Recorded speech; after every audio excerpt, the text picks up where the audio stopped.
சூழ்நிலைகள் அவங்களுக்கு மட்டும் தான் தெரியும்.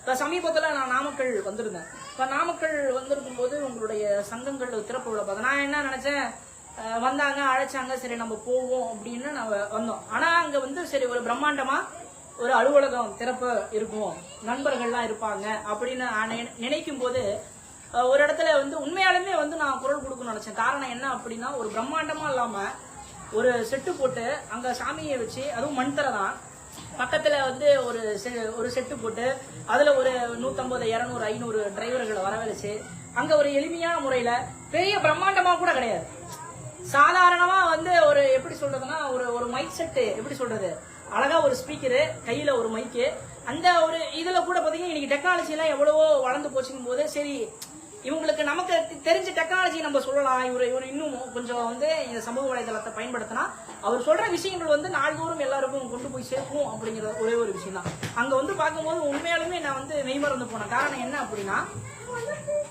டிரைவர்களை வச்சு சம்பாதிக்கணும் அப்படி நோக்கம் வந்து உங்களுக்கு கிடையாது. ரெண்டாவது ஏதாவது ஒரு விஷயத்த போனா, ஏன்னா ஆளை பார்த்து என்னைக்குமே இடம் போட்டக்கூடாது. ஒருத்தன் நல்லவனா கெட்டவனா அப்படிங்கிறது வந்து என்ன அப்படின்னா அவங்களுக்கு மட்டும் தான் தெரியும்.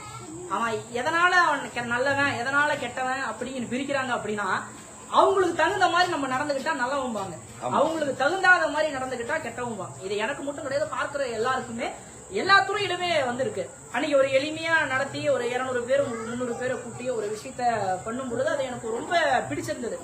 ஏன்னா இதை வந்து நீங்க இன்னும் வந்து பல்வேறு இடங்களுக்கு வந்து கொண்டு போய் சேர்க்கணும். ஏன்னா இந்த சமூக வலைதளங்கள் வந்து ஒரு மனுஷனை வந்து ஏற்றியும் விடும், அதே சமயம் வந்து இறக்கியும் விடும். இந்த நேரலையில நான் உங்களுக்கு சொல்றதே என்ன அப்படின்னா, இன்னைக்கு நம்ம நிறைய தகவல்களை வந்து நம்ம பகிர்ந்துக்கிட்டோம், ஆப்பை பத்தி பகிர்ந்துக்கிட்டோம், பொது வாழ்க்கையை பத்தி பகிர்ந்துக்கிட்டோம், அரசியலை பத்தி பகிர்ந்துக்கிட்டோம், நிறைய தகவல் இருக்கு.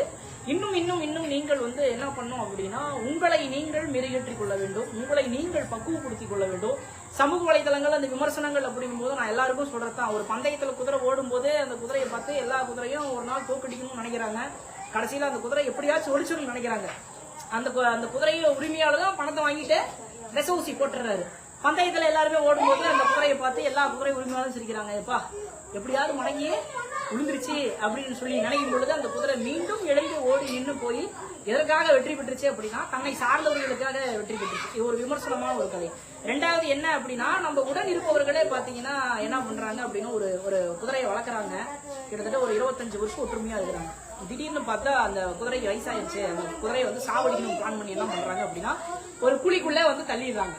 அந்த உரிமையாளரும் பணத்தை வாங்கிட்டு விவசாயிகிட்ட சொல்லி மண்ணை எடுத்து பாத்தீங்கன்னா அந்த குதிரைய மூடுறதுக்கு பிளான் பண்றாங்க. ஆனா அந்த குதிரை என்ன பண்ணுச்சா, தான் மேல போட்ட மண்ணையும் ஜல்லியும் போட்டு இது பண்ணி மேல ஏறி வந்து வெற்றி அடைஞ்சது. எதனால சொல்ல வரேன்னா, வாழ்க்கையில பல விமர்சனங்கள் வந்தாலும் அந்த விமர்சனங்களை கடந்து போவது மட்டும் கிடையாது. சில நேரங்கள் அந்த விமர்சனங்கள் என்ன விமர்சனங்கள் அப்படிங்கிறது பார்க்கும். உண்மையா இருந்தா அதை நம்ம மாத்திக்கணும், உண்மை இல்லை அப்படின்னா அதை மாத்தி மற்றவங்களுக்கு நம்ம புரிய வச்சிடணும் அப்படிங்கிறது தான் கடமை. ஏன்னா நீங்க சமூக வலைதளங்கள் இருக்கீங்க, நிறைய விஷயங்கள் போடுறீங்க, நானும் பல கமாண்டுகள்லாம் பார்ப்பது உண்டு. அதாவது என்னைக்குமே உங்களை உயர்த்தி பேசும் நானா கூட இருக்கட்டும், உங்களை உயர்த்தி பேசுபவர்களை யாரையும் நம்பாதீர்கள். கூட உங்களுக்கு யாரு வந்து நம்மளை உயர்த்தி பேசுகிறார்களோ அவர்கள் தான் முதல்ல நமக்கு பின்னாடி முதுகுல குத்துவாங்க அப்படிங்கிறது தான் ஒரு தெள்ளம் தெளிவான உண்மை. நிறைய நேரம் வந்து பகிர்ந்து கொட்டேன். சோ வந்து இன்னைக்கு வந்து தங்கபாண்டி அண்ணன் உண்மையாகவே விமர்சனங்களை பத்தின ஒரு தகவல் நான் தெரியப்படுத்துறேன், சொல்லிருங்க.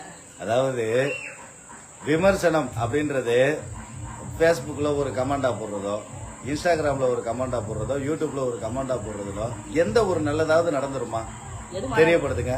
ஒண்ணுமே மாற போறது இல்ல. நீங்க யார தாக்கி விமர்சனம் போடுறீங்களோ அந்த நபர் அதுக்கான ரியாக்ஷன் காமிச்சா மட்டும்தான் அது அந்த நபருக்கு முதல்ல தெரியும். இப்ப வரைக்கும் என்னை பத்தி சொல்லிட்டு இருக்கிற கமெண்ட்களை எதையுமே நான் படிக்க மாட்டேன், அதுக்கு நான் செவியும் கொடுக்க மாட்டேன். ஒரே ஒரு விஷயம் சொல்றேன், என்கிட்ட குறைகள் இருக்கா, அந்த குறைகளை நேரடியாக எனக்கு கால் பண்ணி நீங்க பண்றது இந்த இடத்துல இந்த தவறுகள் இதை மாத்திக்கங்க அப்படின்றத நீங்க தாராளமா சொல்லலாம். என்னுடைய வீடியோக்கள் அனைத்திலையுமே என்னுடைய போன் நம்பர் இருக்கு. அப்படி இல்லையா, ஒவ்வொரு மாவட்டத்திலையுமே நான் மீட்டிங் போடும்போது கண்டிப்பா வீடியோ வழியாகத்தான் நான் மீட்டிங்கே போறேன். எந்த மீட்டிங்க்கு யாரையும் வராதீங்கன்னு நான் சொல்ல மாட்டேன், எல்லாரும் வாங்கன்னு தான் கூப்பிடுவேன். கமாண்ட் போட்டு விமர்சனம் பண்ணக்கூடிய நபர்கள் நேரடியாக மீட்டிங் வாங்க, என்கிட்ட இருக்கிற குறைகளை என்னுடைய முகத்துக்கு நேரம் நீங்க தெரியப்படுத்துங்க. அப்ப அதை மாத்துறதுக்கான வழியை நான் பண்ணலாம்.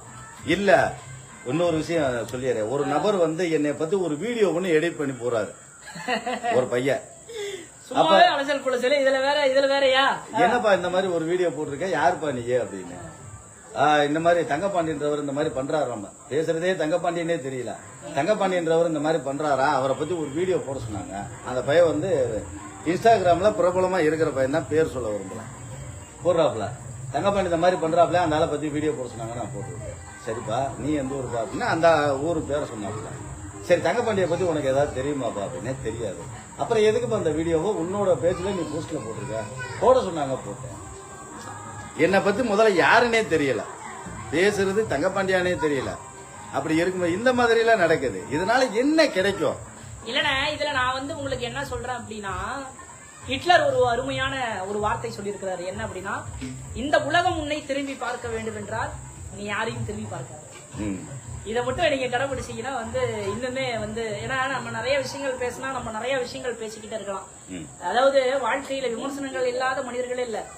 அந்த இடத்துல ஒரே ஒரு விஷயம் மட்டும் நான் நினைச்சுக்கணும்னா, இப்படியாவது நம்மளை பத்தி பேசுறாங்களே அப்படிங்கிற ஒரு விஷயத்த கடந்து செல்றதுதான். அதாவது அறியாமைன்றது இன்னைக்கு நிறைய பேர்கிட்ட இருக்கு. என்கிட்டயே இருந்துச்சு ஒரு காலத்துல. எனக்கு வந்து இந்த விஷ்ணு பெருமாளை பிடிக்காது, விஷ்ணு பகவானை பிடிக்காது. கோயிலே நேரடியா அவர் முன்னாடி நின்று அவரை கெட்ட வார்த்தையில நான் திட்டுவேன். முதல்ல நல்லா கேட்டுங்க, முதல்ல திருப்பதி கோயிலே நமச்சிவாய நாமம் போட்டு கோஷம் போட்டு போனவேன் நான். எனக்கு அப்ப பெருமாளை வந்து இந்த பணக்காரங்களுக்கான கடவுள் அப்படின்னு சொல்லி தப்பான ஒரு பிம்பத்துல இருந்தவேன் நான். அதுக்கப்புறம் விஷ்ணுவை பத்தி எனக்கு தெரிஞ்சதுக்கு அப்புறம் இப்ப திருப்பதிக்கு நான் 2 தடவை போயிட்டு வந்திருக்கேன். பெருமாள் கோயில் திருச்சியில இருக்கிற ஸ்ரீரங்க பெருமாள் கோயிலுக்கு கிட்டத்தட்ட 6 தடவை போயிருக்கேன். அதாவது அவரை பத்தி முதல்ல எனக்கு தெரியாது, நானே திட்டி இருக்கேன்.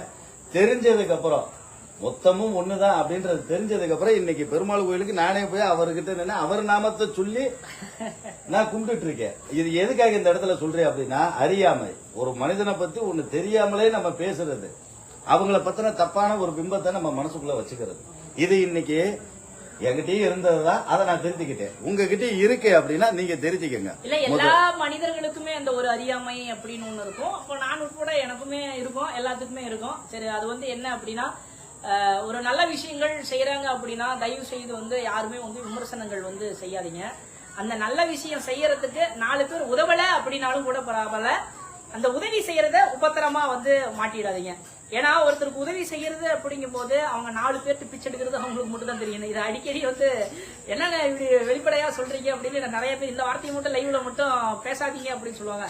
உண்மையாலுமே ஒருத்தருக்கு சோறு போடணும்னாலும் சரி, நான் கிடையாது, தமிழ்நாட்டுல சேவை செஞ்சுட்டு இருக்கிற எல்லா துறையிலும் எல்லாமே இருக்கிறாங்க பாத்தீங்களா, அவங்க 4 பேருக்கு பிச்சை எடுத்து தான் பண்ணுவாங்க. ஆனா வெளிப்புற பார்வைக்கு என்னப்பா அவங்க பெரிய ஆளு கோடீஸ்வரன், அவங்ககிட்ட நிறைய பணம் வருதுன்னு நினைப்பாங்க. அப்படி மட்டும் நினைச்சிடாதீங்க. அந்த 100 ரூபாய் கேட்கறதுக்கு கூட தயங்கி தான் கேட்கக்கூடிய மனநிலைமையில எல்லாருமே இருப்பாங்க. இப்படியும் ஒரு உணர்வு இருக்கு. சோ தொடர்ச்சியா வந்து நிறைய விஷயங்கள் செஞ்சிருக்கேன். இன்னொரு விஷயத்தை லைவ்ல தெரியப்படுத்திடுவோமே. இப்போ ஒரு சமீபத்திய வதந்தி என்னை பத்தி ஓடிட்டு இருக்கு, அந்த தெரியப்படுத்திக்கிறேன். தங்கப்பாண்டிக்கு 250 கோடி ரூபாய் பணம் வருதுன்னு ஒரு வதந்தி போயிட்டு இருக்கு. 250 கோடி ரூபாய் எனக்கு கொடுக்குறேன்னு சொன்னாங்க. யாருப்பா அதை பண்ணியாவா, முதல்ல வாங்கியா, எனக்கு ஒரு 50 லட்சம் கொடுத்தா கூட நான் செட் ஆயிடுவேன். இப்ப இந்த வதந்தி அதிகமா போயிட்டு இருக்கு. தங்கப்பாண்டிக்கு 250 கோடி வருது. இல்ல ஒரு காக்கி சட்டை எடுத்து, ஒரு ஓட்டுநருக்கு காக்கி சட்டை எடுத்து கொடுக்க ஆள் இல்ல. எனக்கு தெரிஞ்சு பெட்ரோலுக்கு இப்ப நீங்க வண்டியில வரும்போது கூட ஒரு 300 ரூபாய் ஒருத்தர்கிட்ட கேட்டுதான் நீங்க இந்த மாதிரி எல்லாம் வதந்தி வருது. வதந்திகள் பதப்புறது ஈஸி, ஆனா அது உண்மையா பொய்யா அப்படின்றத நம்ம தெரிஞ்சுக்கிட்டு நம்ம ஒரு விஷயம் பரப்புரையும் பரப்பிட்டே இருப்பாங்க. நீங்க உங்க பரப்புரை ஓட்டுநர்களுக்கான பரப்புரையை வந்து செஞ்சுக்கிட்டே இருங்க. நாள்தோறும் நல்ல விஷயங்களை பகிர்ந்து கொள்ற நம்ம இந்த வாரத்துல பாத்தீங்கன்னா இந்த ஓட்டுநர் எபிசோட வந்து நம்ம நிறைய இடங்களுக்கு கொண்டு போலாம் அப்படின்னு இருக்கோம். இந்த வாரம் பாத்தீங்கன்னா TNADA ஆல் டிரைவர் அசோசியேஷனுடைய தலைவர் பொதுச் செயலாளர் தங்கபாண்டி அவர்களோட வந்து இருந்தோம். இதே மாதிரி எல்லா டிரைவர்களையும் இனி வரக்கூடிய காலங்களில் சண்டே லைவ்ல வந்து உங்களோட சந்திச்சு நிறைய விஷயங்களை பகிர்ந்து கொள்ளலாம். குறிப்பே 250 கோடி யாரு வாங்கினாலும் அது 1 கோடி வந்து நேரடி கொடுத்துருங்க அப்படின்னு சொல்லிட்டு எல்லாரும் ஹாப்பியா இருங்க, எல்லாரும் மகிழ்ச்சியா இருங்க. நன்றிங்க. மிக்க நன்றி. நன்றி.